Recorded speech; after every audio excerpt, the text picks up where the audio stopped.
community. So, how do you communicate with other people in your discourse community?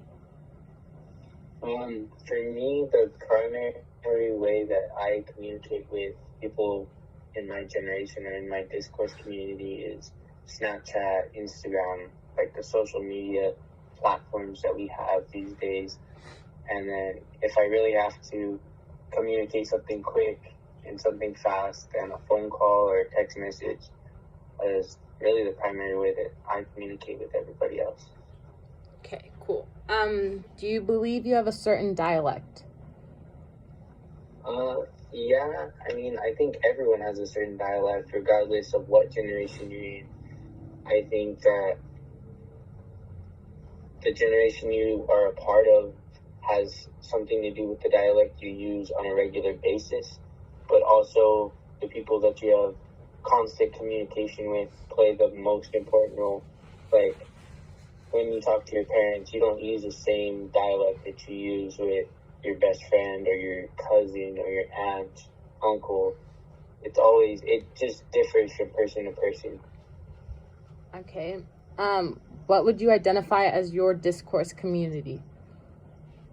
Well, the discourse community I would say is mine would be Generation Z, just because that it's abroad and it incorporates all the smaller discourse communities that I am a part of, whether it's basketball, football, or whatever other discourse communities that I am a part of. It incorporates it all. It's just a broad term. Okay. Do morals play a role in your life? And if so, what are your morals? Morals do play a huge role in my life. Some of my morals are family always first, regardless of anything.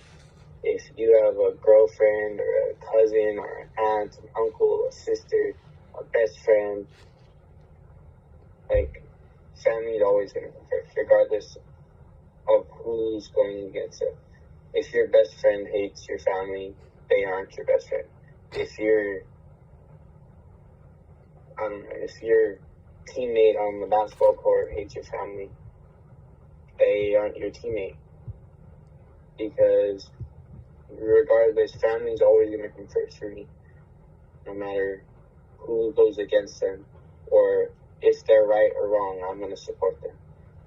Okay, cool. And if you're given the option to be a part of a different generation, would you do it? Yes and no.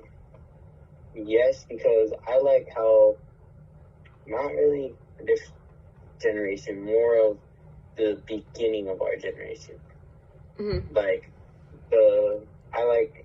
I'm a romantic and I like to go to the movies or a drive-in movie and talk with your significant other, or go on dates, pick up your girlfriend and go have dinner at a nice restaurant or have a picnic at the park.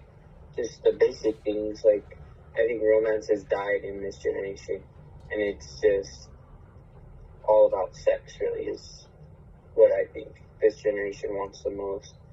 And I think it's not how it should be. I think we have to bring our romance back and romance in this generation back. Okay. And do you feel a sense of pride in your discourse community? Again, yes and no. I pride myself being part of this generation because you can't choose what generation you are a part of. So I always take pride in anything I do and anything I'm part of, whether I choose to be part of it or not. This generation has done crazy, awesome things and crazy, bad things, but regardless, I think the good outweigh the bad in almost every circumstance. And also, side note, an addition that I forgot to mention, do we have any inside jokes or made up words that only we understand?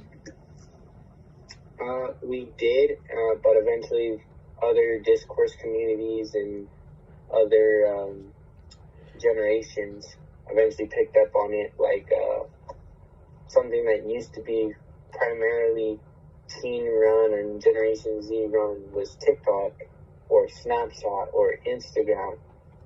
And then eventually other generations became part of those. But those were the primary things that we had. And some of the sayings we had were like, they're kind of not dead now, but used less now, is like YOLO or things like that. Like little weird kind of ways of saying long things. Okay. Or in like text messages, like WYD, what are you doing? Like, we have slang that we created, basically. Yes. Okay. Thanks, bro. You got it. All right. You have a good day. Okay, how was it? I don't know. I'll send it to you. I'll text it to you. No, how long was it?